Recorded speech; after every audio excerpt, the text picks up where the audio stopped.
بسم اللہ الرحمن الرحیم۔ سن 60 ہجری میں ماہ رجب میں جب حضرت امیر معاویہ رضی اللہ تعالیٰ عنہ نے وفات پائی تو یزید پلید ملک شام کے تخت و تاج کا مالک ہوا۔ بس یہیں سے ان واقعات کا آغاز ہو گیا جو اب تک لوح محفوظ میں محفوظ تھے۔ اسے کامل یقین تھا کہ نبی زادوں کے ہوتے ہوئے یزید کی امارت کوئی نہ مانے گا، لہٰذا اس نے گلزار مصطفی کے نو شگفتہ پھولوں کی طرف دست ستم دراز کیا۔ پہلے چونکہ سیدنا امام حسن کا قتل اسے منظور تھا، ان کی بیوی جادہ سے ساز و باز کیا اور شقیہ سے اس ناری نے یہ وعدہ کر لیا، اگر وہ امام حسن کا زہر سے کام تمام کر دے گی تو میں اسے اپنے نکاح میں لے لوں گا۔ چنانچہ اس نے کئی مرتبہ حضرت امام حسن کو زہر دیا، زہر نے اثر نہ کیا، آخر کار زیادہ مقدار میں زہر دے کر وہ اپنے ناپاک ارادے میں کامیاب ہو گئی، یہاں تک کہ خاتون جنت کے پیارے محبوب خدا کے جگر پارے کے اعضائے باطنی کٹ کٹ کر نکلنے لگے۔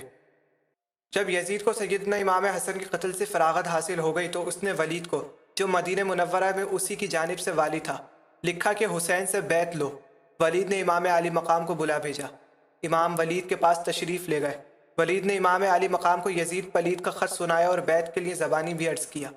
امام علی مقام نے یزید کی شراب خوری اور دیگر فسق و فجور کے سبب سے انکار کر دیا اور یہاں سے مکہ معظمہ کا ارادہ فرمایا۔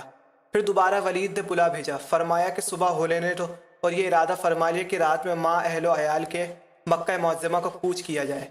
جس شب میں امام علی مقام نے مکہ معظمہ کا عزم فرمایا وہ شعبان کی 4 شب تھی، اس خیال سے کہ پھر خدا جانے زندگی میں ایسا وقت ملے یا نہ ملے۔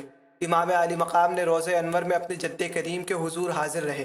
آنکھ لگ گئی، خواب دیکھا کہ حضور پر نور صلی اللہ علیہ وآلہ وسلم تشریف لائے، امام کو کلیجے سے لگایا اور فرماتے ہیں کہ وہ وقت قریب آتا ہے کہ تم پیاسے شہید کیے جاؤ گے اور جنت میں شہیدوں کے بڑے درجے ہیں۔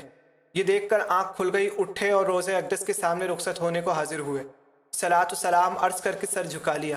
اپنے چاہنے والے جد کریم کا فراق کا ایک ایسا خیال تھا کہ امام علی مقام کا دل بھر آیا اور وہ زار و قطار رونے لگے۔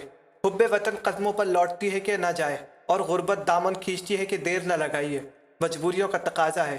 جل چلیے، رات کے 3 پہر گزر چکے ہیں، لوگ اپنے اپنے مکانوں میں بے خبر سو رہے ہیں، سارے شہر میں سناٹا ہے اور کہیں کسی کے بولنے کی آواز کانوں میں نہیں آتی، مگر اس وقت اہل بیت کے مکانوں میں چہل پہل ہے، سفر کی تیاریاں ہیں، سواریاں کسی جا چکی ہیں، امام علی مقام کے بھانجے اور اہل و عیال سوار ہو رہے ہیں۔ ادھر امام علی مقام مسجد نبوی سے باہر تشریف لائے، ادھر نبی زادوں کا قافلہ مدینہ منورہ سے روانہ ہو گیا۔ اہل بیت رسالت میں سے صرف محمد بن حنفیہ حضرت مولا علی کے بیٹے اور صغرا امام مظلوم کی صاحبزادی یہاں باقی رہ گئی۔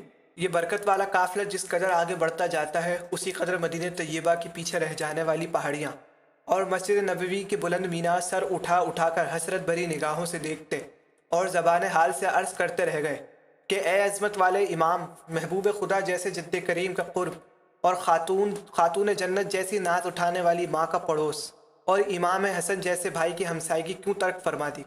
مگر یہاں جتنا جتنا رات اپنا تاریک دامن سمیٹی جاتی ہے اسی قدر اہل بیت رسالت کا یہ مختصر قافلہ تیزی کے ساتھ مکہ معظمہ جانے والی راہ پر بڑھتا چلا جاتا ہے۔